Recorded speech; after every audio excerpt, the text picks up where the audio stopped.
As I opened it up, a burst of cool, unpleasant air permeated the room. There in the large closet lay a couple of boxes along with a slew of discarded junk foods and old bottles. "Jesus," Aaron said. "What the hell happened here?" I shrugged. I don't really remember. I barely used it. I chuckled. Probably used it as a trash can when I first moved in, knowing me.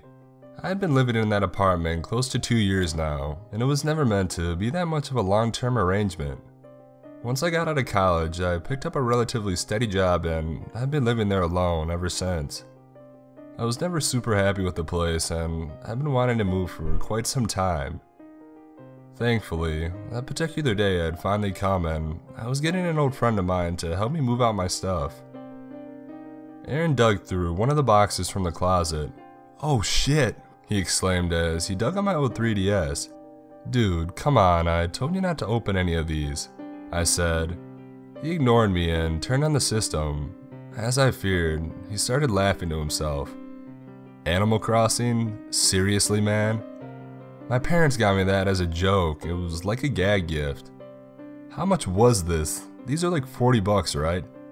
Who buys a $40 game as a gag gift? I flicked him off as I picked up another box. He rolled his eyes, turning off the system, and he dropped it carelessly back where he found it. That was about a year ago, and by this point I moved into a new house. It isn't very big and it's not in a very interesting area, but I've grown to like it a great deal better than my apartment. No annoying neighbors slamming doors and stomping about, and no more having to listen to people having sex in the next room over while I'm trying to get some sleep. Just peace and quiet. Of course, that silence became slightly annoying as time went on. It made downtime twice as boring and the nights twice as long. But somehow it was something I certainly would have to get used to. That night, the computer only kept me occupied for so long and none of my friends were available. And there wasn't anything on Netflix that interested me that I hadn't already seen twice. What did I even do before this? I suddenly remembered the answer. As ashamed as I was to admit it, all I used to do was play Animal Crossing. It made me feel less lonely and it kept me busy. And that's exactly what I needed to remedy the troubles at hand. To those of you who do not know, Animal Crossing is this game where you move into a town of animals. You get your own house, which you get to expand and furnish. You make money by fishing and bug catching. You get to meet neighbors, and in this particular version, you get to be the mayor. I know it sounds pretty bizarre to the uninitiated, but it's basically just an average life simulator. It's kind of meant for kids, obviously, but it's kind of nostalgic for me. I also played it on the GameCube a little bit when I was younger, and I guess I just like the laid-back aspect of it. But I digress. In any event, I went into my attic. I had moved a lot of the stuff I didn't know what to do with up there. I shuffled the stack of boxes around until I found one labeled Assorted Shit. Snickering to myself at the comical label, I opened it up to find my old 3DS laying just the way Aaron had lovingly dropped it in the year prior. I opened it up and hit the on button. A familiar glow came from the console. I smiled as I watched Isabel run around the logo from the menu screen. I didn't have the charger anymore, but there was still a good amount of battery left. I started up the game and got ready for some serious flack from my in-game neighbors. But what happened next confused me to say the least. The town from the title screen alone looked more used than it had ever been. I would say it was a neat thing if it wasn't so damn befuddling. A lot of perfect fruit on the trees, tile pattern paths stretching through just about everywhere. I used to play it a lot, but not this much. From what I remember, the console was used when I got it, but the game was brand new.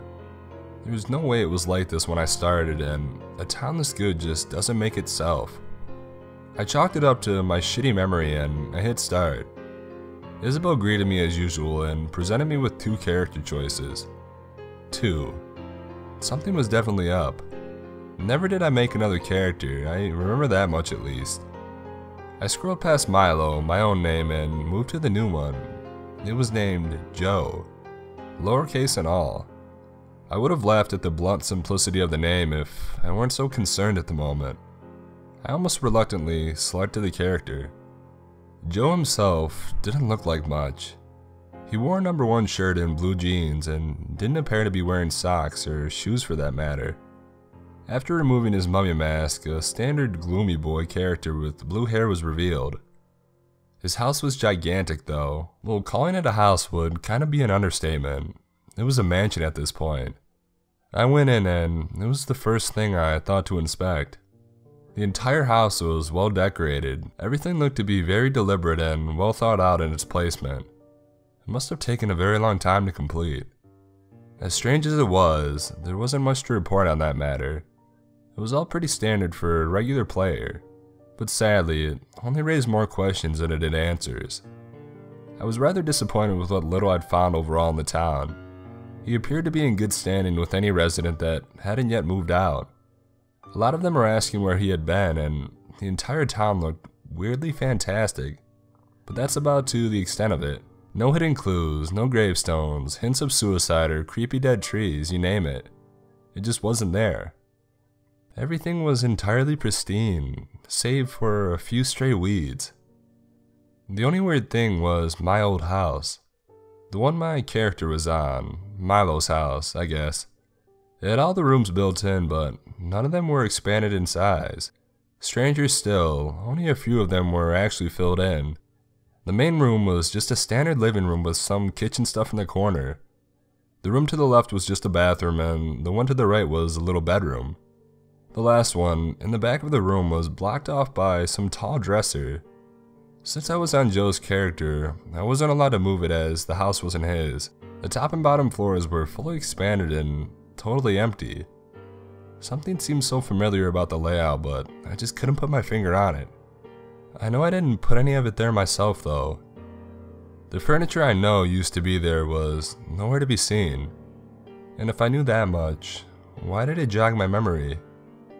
It just wasn't ominous enough to be any sort of ghost and not clever enough to be some kind of trick set up by one of my friends. All this was just weird enough and I couldn't think of an explanation at all, reasonable or otherwise. None of my friends knew I even had this system, and as far as I know, I never talked about it. As a matter of fact, the majority of the time I lived in that apartment, it was just tucked away in the... No. Could someone have? At this point, the battery light was blinking red. Anyone who's ever had a DS of any sort knows what that means. My charger had been long since lost, and I had one more shot to look for answers before I'd have to fork over some cash to my local GameStop to do it. I exited to the menu and picked my own character, Milo. I beat the A button senseless trying to skip through Isabel's concerning questions as to where the mayor had been. I knew he had been on my profile, and that was the only way my house could have been that big and rearranged like it was.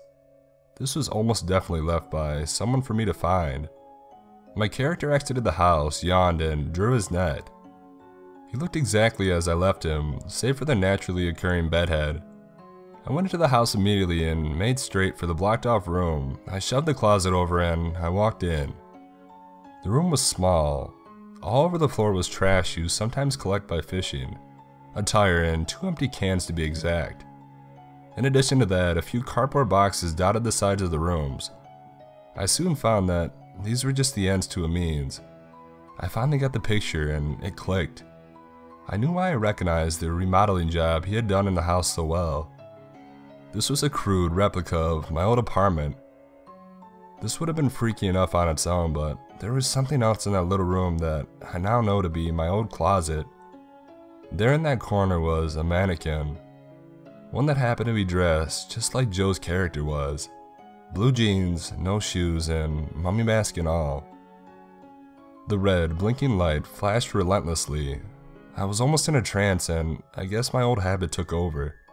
I very slowly moved my character from the closet to the front door and I stepped outside and checked my mail one more time for the road.